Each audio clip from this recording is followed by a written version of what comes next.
Cash in the room, no middleman. Souls, soft rain. Uncle Plug, let's go. No middleman. So we're gonna move on to segment number 2, where we're gonna be talking about those we lost from a lie. I think these are the things that hopefully down the road or a few weeks from now, I think people will really look at this whole Fauci thing and the whole COVID pandemic again, and not just look at what he's doing, but everything that it cost us as a nation. I think the cost was not worth whatever they were trying to manipulate, whatever they were trying to create. So we're going to be talking about those we lost from a lie. We're going to play an old video so you guys can see what was going on in the great state of New York during this time with COVID. Forget when New York City was in the grips of this pandemic. Hospitals and funeral homes were overwhelmed. Bodies were actually piling up. Refrigerated trucks were brought in to store the bodies. Well, now, more than 1 year later, hundreds of bodies are still sitting in the trucks along the Brooklyn waterfront. News 4's Miles Miller is in Sunset Park with the story. This is Pier 39 in Sunset Park, Brooklyn, and since the beginning of the pandemic, it's been used as a temporary morgue for the city's medical examiner's office. Inside these refrigerated trailers here are the bodies of 750 people who died at the height of the COVID-19 pandemic, some as a result of the coronavirus and others from different causes. During the height of the pandemic, the city took the extraordinary step of storing bodies in cold storage here as city morgues were overrun with the COVID dead. The remains moved here to Pier 39. A spokeswoman for the city medical examiner's office tells News 4, quote, the temporary morgue was created at the height of the pandemic to ensure that families could lay their loved ones to rest as they see fit. With sensitivity and compassion, we continue to work with individual families on a case-by-case basis during their period of mourning, end quote. For some here, the medical examiner's office has had contacts with their families. They've chosen to let their remains be buried at Hart Island, which is a city-owned public cemetery, the largest in the country. For others, the city has lost contact with their next of kin. Each year, about 1,200 people are buried on Hart Island. Last year, that number more than doubled. This year, 504 people have been buried there. FEMA is offering $9,000 in reimbursements for COVID-related funeral expenses. As of today, FEMA tells us they've received some 17,000 applications. So there you have it, man. Even a year later after the COVID pandemic, there were bodies still sitting in New York. We were still getting a price tag for your toe tag from FEMA. They were losing information for the people who's supposed to know who you are. I don't know how that happens. I don't think my daddy number changed in years. I don't know how you can lose my. I don't know how you can like this. These are the things that like I think ultimately you will have to start to discuss as Fauci situation continues, right? We're gonna have to talk about those things. Like it's not just the disease that was created, the lab it possibly allegedly was created in. It was per the WHO, HWO, there was about almost 14.3 million people that died from this COVID pandemic. And just thinking about bodies sitting in a random city in some random back of trucks. Like, what is y'all feeling about this? Those who was lost from the lie. I think those are the things that, we really got to talk about. Man.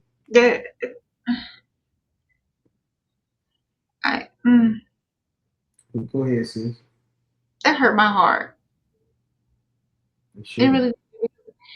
You got all these people, almost 1,000 people, just in the back of these trucks for over a year, and for almost 1,000 for families not to care about them loved ones being in the back of a truck. That's odd to me.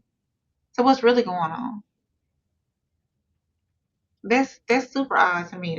It's got to be something else behind that. Unless you can, I mean, I know where was that at? What harbor was that? It was on Pier 39. Is that Pier 39 in New York City. it just makes me question who they are and why their families chose. Did their families choose to leave them there and bury them in the city or the city cemetery, or did the families not have the money to do? I mean, FEMA was. I benefited from FEMA. Unfortunately, my stepdad passed away, and COVID was one of the reasons. It was more than just COVID. It was from COVID, and then it moved into him having a stroke. So fortunately, I benefited from a reimbursement from FEMA as far as his end of life expenses went, in that way. Um, but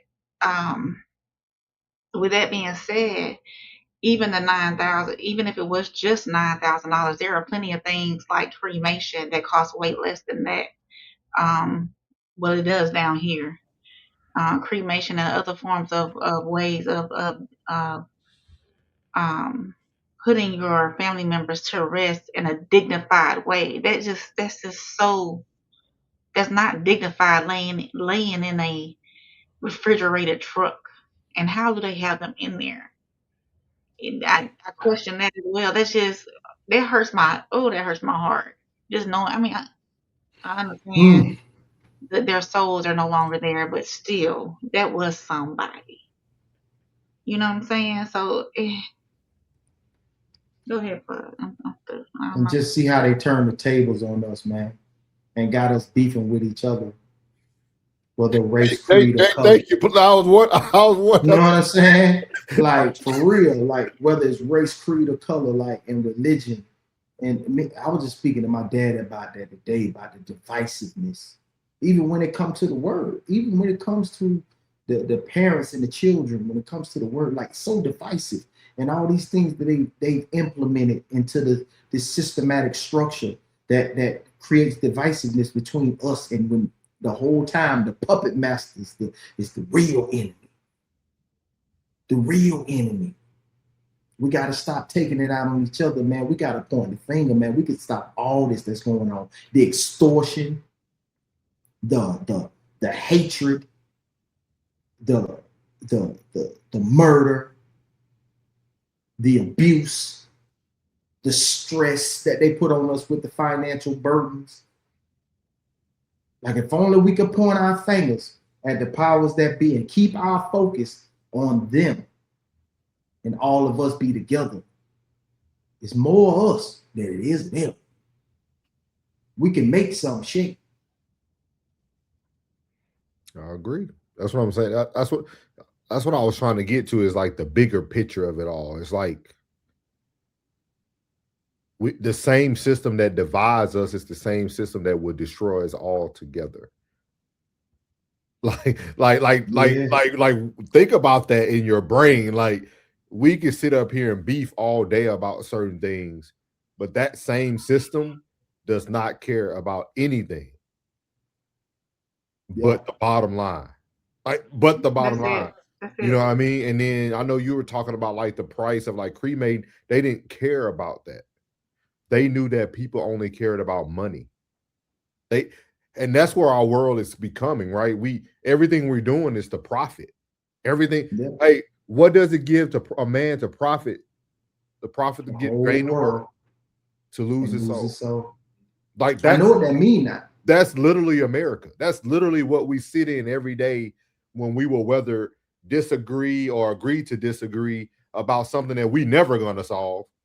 Then we got somebody that will blatantly do something in front of us, and we just it's just Fauci. Yeah. A corporation under a corporation. That's under a corporation. That's behind the entity. You're working for the entity that's behind the corporation. That's behind the corporation. That's behind the corporation. And we're so powerful, man. Like, I don't like. I know I say that all the time. I think it goes over people's head. We're so powerful, dog. If we can get there's 200. There's people who get 200 million views on YouTube right now. Mm-hmm. If 200 million people were saying, "Hey, we're not going to buy gas. hey, till they bring gas prices down to where we want it, we ain't going. We're gonna stay home. Not that bad. Not that bad. But like, when you think about it, that's how powerful it can be. Like it's that quick. It's like a snap of the finger. It don't take much for us to make a change. Like for real.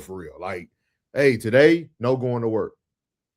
There's a greater fear of being back where you were when you was broke. Yeah. There's a greater fear for that than attacking the powers that be. When you have the power. Yeah. And it don't even have to be 100%. If it was 40%, yeah, 30%, it'd be pop. Boy, I'm telling you, man, I used to think about that behind the wall. We like, man, ain't number 2 of them guys. Ain't number 2 of these cats right here. It's 100 of us right now. That was the birthday neck right now. And go, man, we can go ape shit right now. There ain't nothing they can do about it. Yeah. Like, it's amazing how psychologically the control that they have over us to where they're making these decisions for us and they work for us. It's been about 25 to 30 years to where it just was a switch to where it's like you do what we say instead of we work for you. Yeah. Like we just gave the power away. Like gave it away. And I can't say us because we spoke about it on No Middleman, but I think it's so crazy how people are now talking about it. Like, dog, like COVID happened, it ended, and people just went on by their merry way. Yeah, remember we was talking about, man, they tried us, bro. Like they literally, bro, they really tried us. Be honest, y'all, I want y'all to listen to this. They really tried to out us. They told you to go in the house and don't you come out. They put us on punishment, grown folks, paying bills, taking care of children, managing firms and companies, told you to go in the house and stay there. And you did. They tried to out us, man. They tried us, dog. They tried our soul, bro. If I told you right now, hey, you better not leave that crib this weekend, I swear that. Hey, when you get on Friday, when you get in the house, that's it. You don't come back out of there on Monday. You gonna say, you don't get the out my face. But that's what they told you. Yeah. For months. And you know, too, it's a lot of people who didn't listen. I clearly remember riding down the highway on a Sunday. Because I even posted about this on Facebook. Church house was still full. All the churches I rode past, they were still full. Mm-hmm. Even when they said we need to stay inside, all the churches were still full. Yeah. I'm going to give y'all some numbers too, Rain. I'm going to give y'all some numbers. So just last year, we were at a war because people felt Donald Trump was cutting the workforce. Federal workforce was just getting cut up.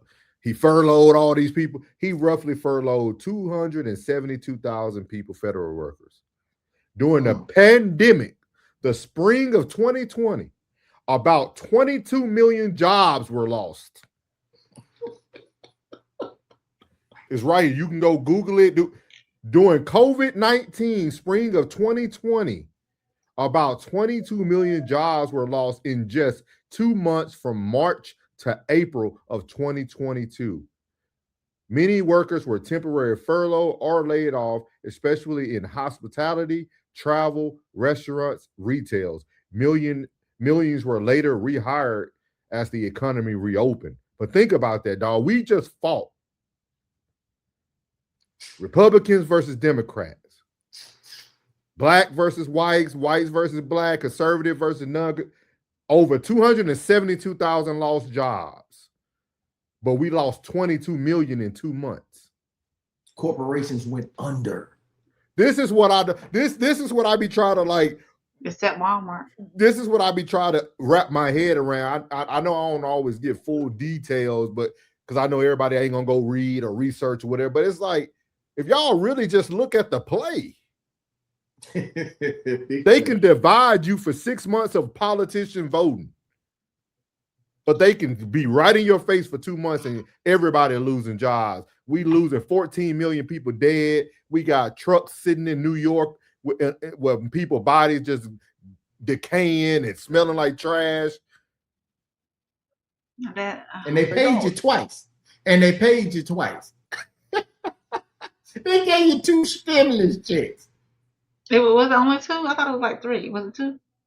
I saw 1.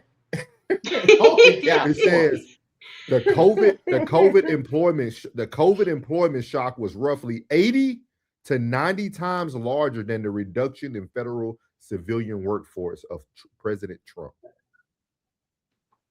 We literally were eating each other alive about this topic. For those who cared about politics, I'm not saying everybody. For those who cared about it, right? But then they were able to cut 22 million. No. And I knew at that time when they were saying, man, how long think we're gonna be locked down? I say not for long. Because I say at the end of the day, you need the peons. The peons gotta work. They gotta work. Because if they don't work, they can't eat. The military, so yeah, they gotta eat. It wasn't like I was going to sit at home anyway. People lost their lives so Amazon can get richer. Boom. We started Amazon Flex. We started Uber Eats, DoorDash. Walmart pickup. Walmart. Anywhere pickup now. Walmart said, F y'all, they'll never open 24 hours again. Man, that made me so mad. That was the best time to go at 2 o'clock in the morning. That's what we said. Ain't nobody else in there. Listen to me and listen to me clearly. We lost lives to make life more convenient for lazy people. God, dog. People died. People died for our convenience. And he ain't lying. That's literally what happened. Lying. People died for our convenience. Nothing came out of this but making the world more easy for those who don't want to work, for those who don't want to get up, those who think they're all of a sudden an entrepreneur. Like everybody want to be on a 1099 and everybody wanted that's all they did. That's all they did. And as soon as everybody got on a 1099, guess what they did? Raise the taxes. Yeah. Bigger extortion. All right. Telling y'all, man, hey, we can't, man. Hey, we just here to cover it. We just here to cover it from no middleman. I just want y'all to take those numbers. 22 million jobs cut in 2 months during COVID. 272,000 was cut during Trump's time, federal cut. So who said Walmart? Who gave Walmart the authority to stay open? They gave themselves the authority. They big pharma. All that stuff, the pharmacies, all that stuff, everything was pharmaceutical. Everything was pushing, allegedly. Like everything was being pushed. Everything. The top most wealthiest companies became Apple, Google, Amazon, Microsoft. Who else? It was one Filipino or some different culture that was on there. I think it was called Reliance or something like that. But it was all these companies. If somebody can look it up, it was like 5 or 10 different businesses that really went up from this. So just something to think about, man. Just something to think about, y'all. People lost their lives for our convenience, man. So here we go.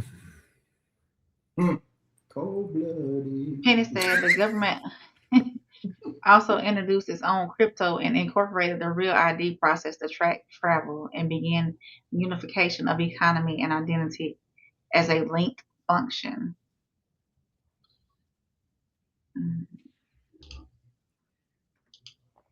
Maddie said, you realize it targeted minorities, so it was just a way to get rid of us. Mrs. V said, great show. We appreciate you, Mrs. V. Penny said, we need to be glad that the amount of death didn't cause a compounded plague. That's true. Sko said, this is America. Childish Gambino tried to warn us. This is America. Skull said facts. Penny said capitalism. Mrs. V said 100. Penny said YouTube and social media is another distraction to divide, but the tool was meant to be used on us, not to be used for us.